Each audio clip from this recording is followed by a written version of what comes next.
CJ Miller. I'm in Shreveport, Louisiana, walking over the bridge to beautiful Bossier City, Louisiana, and hoping my hat does not blow into this river. It's beautiful. I don't really come over this bridge enough. It's because right now the boardwalk, a lot of shops left it as a result of the economy as affected by COVID. They hung out as long as they could, but the theater's still there.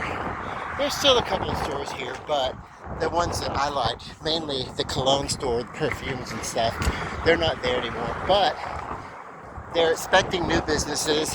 They're working on new things. So yeah, let's get this back up and going.